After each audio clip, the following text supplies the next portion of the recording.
Assalamualaikum warahmatullahi wabarakatuh. Halo, bagaimana kabarnya? Semoga kita semua dalam keadaan baik-baik saja walaupun pandemi masih belum usai. Oke, baiklah adik-adik. Terlebih dahulu, perkenalkan nama saya Husnul Hatimah. Pada video pembelajaran fisika kali ini, kita akan membahas tentang materi gerak lurus.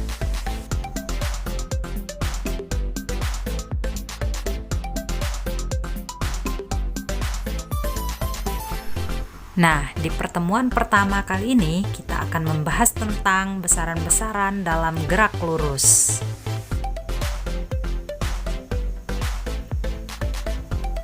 Adapun tujuan pembelajaran pada pertemuan kali ini, yang pertama, menjelaskan pengertian besaran.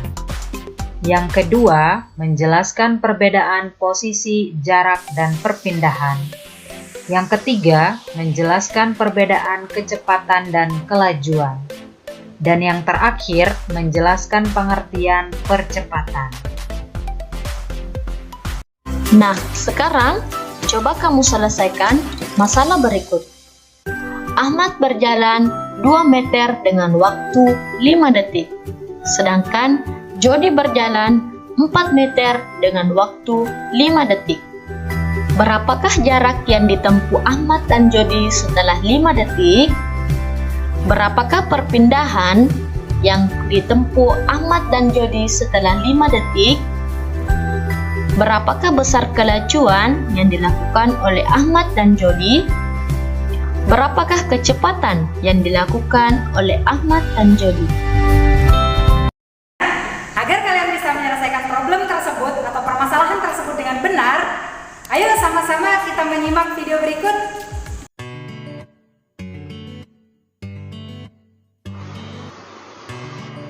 Oke, sekarang kita akan membahas tentang besaran-besaran yang terdapat di dalam gerak lurus.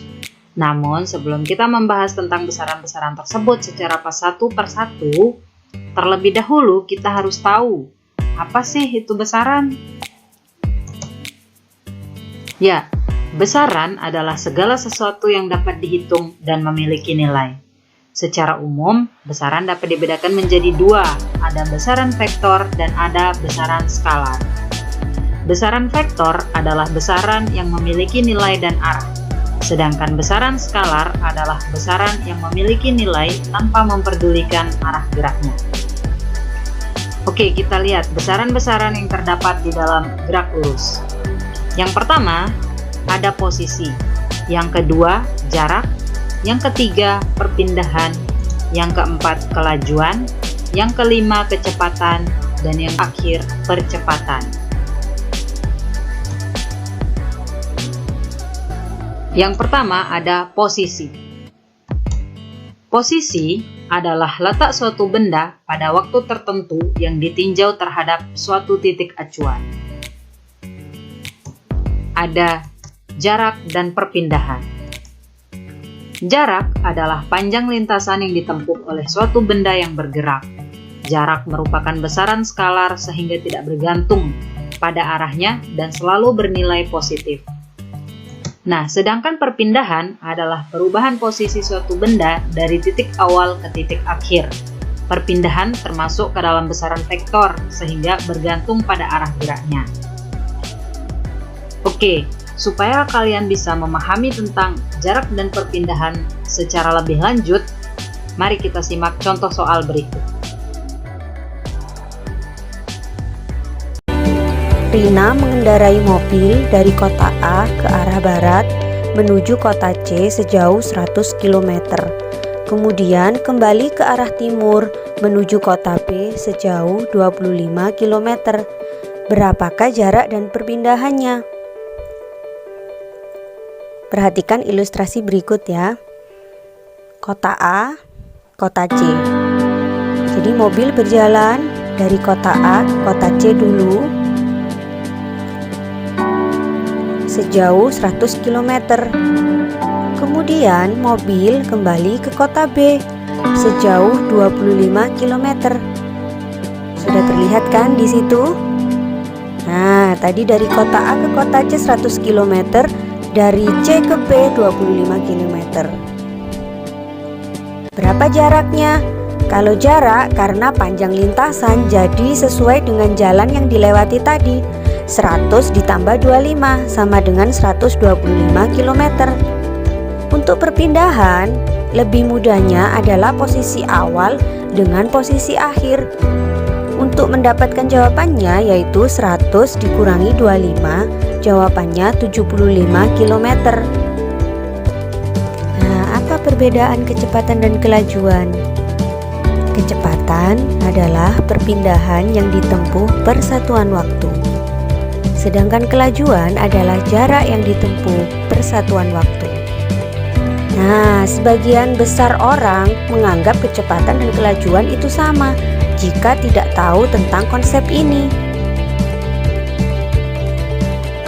Coba sekarang speedometer untuk mengukur kelajuan atau kecepatan ya.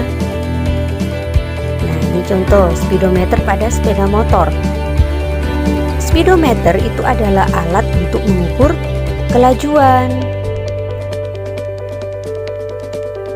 Oke, lanjut. Rumus matematis kecepatan dan kelajuan itu sama. Jika kelajuan itu jarak dibagi selang waktu, rumusnya V sama dengan S dibagi T. Sedangkan kecepatan itu perpindahan dibagi waktu, rumusnya juga V S dibagi T.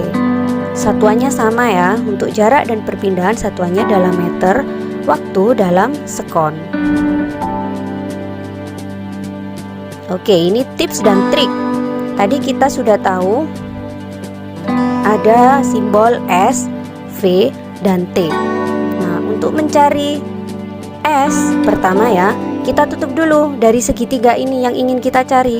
S kita tutup, sehingga di situ yang terlihat hanya V kali T. Nah, ditemukan rumus 1, S sama dengan V kali T. Selanjutnya, jika ingin yang ditanyakan adalah V atau kecepatan, maka di situ terlihat dalam segitiga ada S dibagi T. Nah, berarti rumus kecepatan itu adalah S dibagi T. Bagaimana jika ditanyakan T atau waktunya? Nah, rumus yang muncul di situ terlihat T sama dengan S dibagi V. Bagaimana? Sudah paham? Oke, kita lanjut lagi untuk contoh soal penerapan rumus tadi. Bimo mengendarai motornya dengan kelajuan 60 km per jam. Bimo menempuh jarak sejauh 45 km. Jam berapa Bimo sampai tujuannya jika berangkat dari rumah pukul 7.45? Yuk kita jawab. Diketahui dulu V atau kelajuan 60 km per jam, S 45 km. Nah, yang ditanyakan adalah waktunya, T. Sekarang kita jawab. Kita tahu rumus T itu sama dengan S dibagi V. Kita masukkan angkanya. T sama dengan S-nya 45, V-nya 60. Supaya mudah perhitungannya disederhanakan ya, jadi 3/4 jam. Kita ubah ke menit supaya mudah. Baik, selanjutnya karena yang ditanyakan waktu, jadi Bimo sampai pada pukul 7.45 ditambah 45 menit, sehingga ditemukan jawabannya 8.30. Lanjut ya. Sekarang kita membahas tentang percepatan. Percepatan adalah perubahan kecepatan dalam satuan waktu. Rumusnya sebagai berikut. Percepatan disimbolkan dengan A kecil. Nah, itu rumusnya. A sama dengan VT atau kecepatan akhir dikurangi V0 kecepatan mula-mula dibagi waktu. Gitu ya. Baik, selanjutnya kita terapkan pada soal ya. Sebuah sepeda bergerak lurus dipercepat beraturan dengan kecepatan awal 25 meter per sekon. Setelah 10 sekon, kecepatannya menjadi 45 meter per sekon. Hitunglah percepatan sepeda. Kita tulis yang diketahui dulu. V0 atau kecepatan mula-mula 25 meter per sekon. percepatan akhir atau VT sama dengan 45 meter per sekon dan waktunya 10 sekon. Ditanya A atau percepatannya. Nah, kita tahu rumusnya tadi A sama dengan VT dikurangi V0 dibagi T. Kita masukkan angkanya sehingga ketemu A-nya sama dengan 2 meter per sekon. Jadi percepatan yang dialami sepeda adalah 2 meter per sekon. Ya. Oke, sekian materi yang dapat saya sampaikan pada pertemuan kali ini. Semoga apa yang saya sampaikan hari ini dapat bermanfaat untuk kita semua. Terima kasih sudah menyimak video ini sampai selesai. Wassalamualaikum warahmatullahi wabarakatuh.